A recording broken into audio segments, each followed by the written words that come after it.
सभी भक्तों को जय सिया राम, जय बाबा नीव करोली महाराज की। कैसे हैं आप सब? आशा करती हूँ अच्छे होंगे, स्वस्थ होंगे। मैं अपनी वीडियो में लेकर आती हूँ बाबा महाराज जी की लीलाएं, उनके चमत्कार और उनके भक्तों द्वारा बताए गए कुछ अनुभव। आज का जो अनुभव मैं लेकर आई हूँ वे है पंकज पाठक जी फर्रुखाबाद से। ये बताते हैं कि सन 97 और 98 के बीच इनके साथ एक बहुत बड़ी घटना हुई। बताते हैं कि जब उनकी उम्र 15 वर्ष की रही होगी, इनकी कमर में बहुत ही भयानक दर्द उठा। दर्द इतना भयानक था कि 6 महीने इन्होंने अपने ज़िले के बढ़िया से बढ़िया डॉक्टर्स को इन्होंने दिखाया, लेकिन 6 महीने तक इन्हें कोई आराम नहीं आया। बताते हैं कि ये जो दर्द उठता था ये 2-4 दिन बाद उठता था, लेकिन जब उठता था तब बहुत भयानक उठता था। ये बताते हैं कि जब इनको ले जाया जाता था तब इन्हें गोदी में भरकर ले जाया जाता था। बताते हैं कि परिवार की जो आस्था थी बाबा नीव करोली महाराज जी में शुरू से थी। बस सभी परिवार वालों ने बाबा महाराज जी का ध्यान करना शुरू कर दिया। इसी बीच बाबा महाराज जी का वार्षिक उत्सव आया, जो कि हर वर्ष 15 फरवरी को मनाया जाता है। हर वर्ष की भांति इस वर्ष भी सिद्धि माँ वार्षिक उत्सव के लिए आश्रम में आ गई।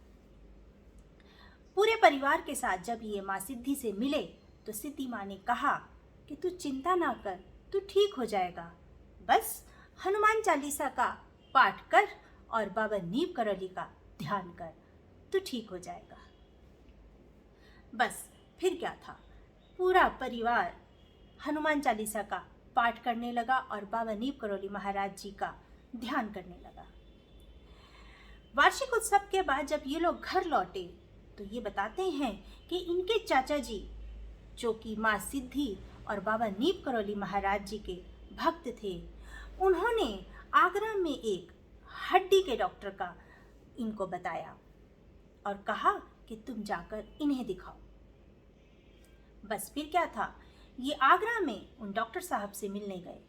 उन्होंने जब इन्हें देखा तब इन्होंने बताया कि ऐसी कोई समस्या नहीं है, तो मैं तुम्हें क्या बताऊं, बस तुम्हें मैं ये 2-3 तरह की एक्सरसाइज बता रहा हूँ और ये करना। और पंकज जी बताते हैं कि उस वक्त उन्होंने मात्र 36 रुपए की इन्हें दवाइयाँ दी और जिन्हें लेकर ये घर आ गए।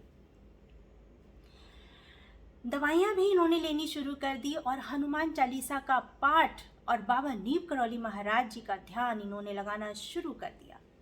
बस फिर क्या था, कुछ दिनों में दर्द शांत हो गया, इनका दर्द बिल्कुल ठीक हो गया। फिर पंकज जी बताते हैं कि 2010 में यह दर्द दोबारा एक दिन उठा, लेकिन इस वक्त का दर्द पिछली बार की तरह भयानक नहीं था। लेकिन इनको मन ही मन में ये लग रहा था कि ये दर्द जरूर मुझे कुछ याद दिला रहा है। इन्हें ये लगा कि माँ सिद्धि द्वारा बताई गई बातें मैं भूल गया हूँ, क्योंकि परिवार और पढ़ाई लिखाई के चक्कर में ये बातें भूल गए थे। खैर, इन्होंने दोबारा से हनुमान चालीसा का पाठ करना शुरू करा और एक बार फिर से वही आगरा वाले डॉक्टर के साहब के पास मिलने के लिए गए। उस समय उन डॉक्टर साहब ने इनको बताया कि ये पैरालिसिस का दर्द है, क्योंकि हड्डियों में नसों के दब जाने के कारण कमर के निचला हिस्सा जो है इस दर्द का शिकार हो जाता है और ये दर्द तुम्हें इसलिए है। उन्होंने मुझे दवाइयाँ दी और फिर से मुझे एक्सरसाइज बताई। ये पुनः हनुमान चालीसा का पाठ करने लगे और डॉक्टर द्वारा बताई गई एक्सरसाइज और दवाइयाँ लेने लगे। कुछ दिनों में इनका दर्द खत्म हो गया। लेकिन ये बताते हैं कि 2012 और 13 में इनके 13 ऐसे भयंकर एक्सीडेंट हुए, जिसे ये बताते हैं कि उनमें से 2 एक्सीडेंट तो ऐसे थे कि इन्होंने दोबारा से 2 बार नई मोटरसाइकिल इनको खरीदनी पड़ी। और ये बताते हैं कि 4 बार के एक्सीडेंट इतने भयानक थे कि इन्हें समझ में नहीं आया कि ये बच कैसे गए। क्योंकि आपने कई बार देखा होगा कि इंसान सिर्फ थोड़ा सा ही गिरता है और उसकी मृत्यु हो जाती है, और यहाँ तो इतने भयंकर इनके एक्सीडेंट हुए, इन्हें सिर्फ खरोंच तक आई, लेकिन बाबा नीप करोली महाराज जी और हनुमान जी की कृपा से इन्हें जीवन दान मिले। तेरा एक्सीडेंट अपने आप में बहुत मायने रखता है।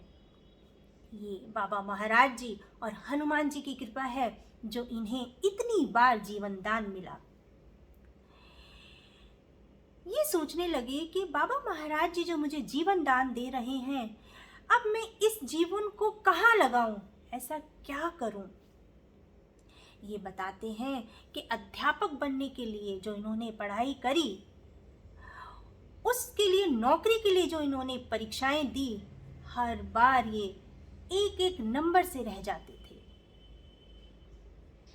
लेकिन फिर इन्होंने सोचा कि ये शायद बाबा नीप करोली महाराज जी की कृपा है, ज़रूर वो कुछ ना कुछ ऐसा कर रहे हैं जो मैं अभी महसूस नहीं कर रहा हूँ।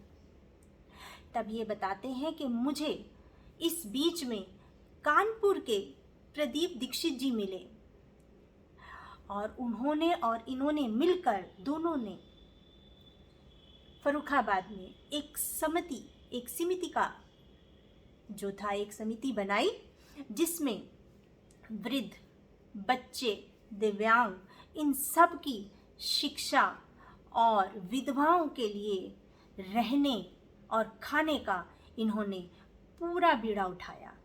इन्होंने जो समिति बनाई उसमें इन्होंने बाबा जी के भक्तों को जोड़ा, और आज फर्रुखाबाद में ये समिति चल रही है। इन्होंने बहुत से भक्त बाबा नीप करोली महाराज जी के साथ जोड़े और वह समिति को चला रहे हैं। ये बताते हैं कि इन्हें ये जो नौकरी मिली है, वो नौकरी बाबा महाराज जी ने जो दी है, वो सिर्फ और सिर्फ सेवा है। सेवा, सेवा और सिर्फ सेवा। आज ये पूरे तरीके से बाबा महाराज जी, बाबा नीप करोली महाराज जी को समर्पित है। और आज ये जो बड़े बूढ़ों, बच्चों, दिव्यांगों के लिए जो ये कर रहे हैं, ये अपने आप में बहुत बड़ी बात है। इनको भी बहुत बहुत धन्यवाद है। तो बाबा महाराज जी ऐसे हैं। देखो कैसे बाबा महाराज जी ने इन्हें इतनी बार जीवन दान दिया। बस आप सब भी बाबा महाराज जी का ध्यान लगाएं, हनुमान चालीसा का पाठ करें। बस मैं हमेशा यही कहती हूँ कि जब जुड़ें बाबा जी से, पूरी श्रद्धा और पूरे भाव से जुड़ें और सब कुछ छोड़ दें बाबा महाराज जी के ऊपर। जो करेंगे अच्छा करेंगे। बस ऐसी ही लीलाएं मैं आप सबके लिए और लेकर आती रहूँगी। आप सब अपना ध्यान रखें, खुश रहें, स्वस्थ रहें। सभी भक्तों को जय सिया राम, जय बाबा नीप करोली महाराज जी की, जय सिया राम।